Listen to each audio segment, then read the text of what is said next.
और विशेष तौर पर बिहार में भारतीय जनता पार्टी के प्रदेश अध्यक्ष संजय जायसवाल जी को भी बधाई देता हूं कि आपने बहुत ही अच्छा काम किया है।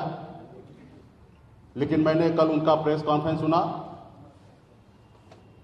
उन्होंने बहुत ही जो बात उनको नहीं बोलना था उन्होंने बोला, बहुत झूठ बोला, जबकि वो न 3 में थे न 13 में थे। जब मेरी क्या डील हुआ, ये डील सिर्फ 2 लोगों को पता है, एक सनफ मल्ला को पता है और एक देश के गृह मंत्री श्री अमित शाह जी को भी पता है कि बंद कमरे में क्या डील हुआ। यहां तक कमरे के बाहर भी रहने का सौभाग्य संजय जायसवाल जी को प्राप्त नहीं हुआ था कि वो कमरे के बाहर भी खड़ा होकर कान लगा के सुने, और बिहार में किसी भी नेता को ये सौभाग्य प्राप्त नहीं हुआ। हाँ, कुछ जानकारी नित्यानंद राय जी को या हमारे मंगल पांडे जी को थे कि किस तरीके से दिल्ली में क्या बात हो रहा है, ये जानकारी उनको थे। तो इसलिए वो क्या डील हुआ, इतना झूठ फैलाने का आवश्यकता उनको नहीं था। उन्होंने तो विनर बन गया, 3 विधायक को लेकर बिहार का सबसे बड़ा पार्टी बन ही गया, तो उनको झूठ बोलने की क्या आवश्यकता है। तो इसके लिए मैं भारतीय जनता पार्टी को भी शुभकामना देता हूं, हमारे विधायक जो गए उनको भी शुभकामना देता हूं। और मैं आपको बता दूं कि मैं 18 साल की उम्र से मैं संघर्ष कर रहा हूं। अपनी जिंदगी को बेहतर बनाने के लिए मैं मेहनत कर रहा था, मजदूरी कर रहा था। एक दिन में 30 रुपया मैं कमाता था, महीने का 900 रुपया महीने का मैं कमाता था। और ये हम अपनी जिंदगी में संघर्ष करके मुंबई जैसे शहर में, जहाँ पे रहने के लिए घर नहीं था, जहाँ पे अपने आप को फ्रेश होने के लिए जगह नहीं था, पब्लिक शौचालय में जाना पड़ता था, ऐसी जिंदगी मैंने जिया है।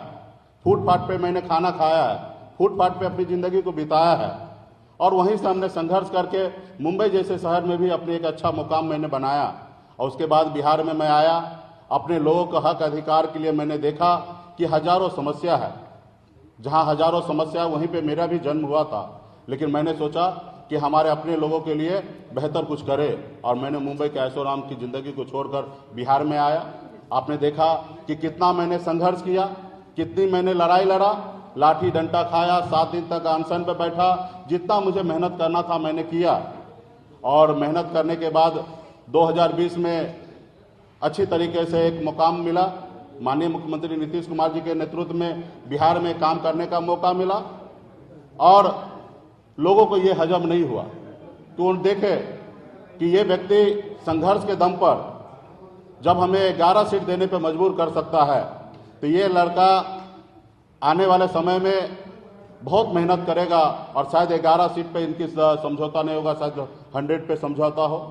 तो उन्होंने ये देखा कि इसको कैसे रोका जाए, तो उन्होंने रोकने का काम किया है। और हम तो कुछ भी हाथ में नहीं था, जीरो में था। संघर्ष करना मैंने सीखा, और संघर्ष के बदौलत मैं यहाँ पे आया हूँ। क्या मैं अपने समाज के लिए आरक्षण मांग रहा हूँ, मैं गुनाह कर रहा हूँ? क्या मैं अति पिछड़ा समाज को हक अधिकार दिलाना चाहता हूं? जितने उनकी संख्या है उतने मैं उनको आरक्षण दिलाना चाहता हूं, मैं क्या गुनाह कर रहा हूं? क्या मैं कर्पूरी ठाकुर जी का सपना पूरा करना चाहता हूं, क्या मैं गुनाह कर रहा हूं? क्या मैं चाह रहा हूं कि देश में जातिगत जनगणना हो, उसके लिए मैं क्या गुनाह कर रहा हूं? तो मैं हर चीज में मुखर के अपनी बात को रखता था, मैं अपने काम को कर रहा था। लेकिन लोगों को लगा कि ये बड़ा हीरो हो जाएगा, काम करेंगे। कल ही हमने बेतिया में करबरा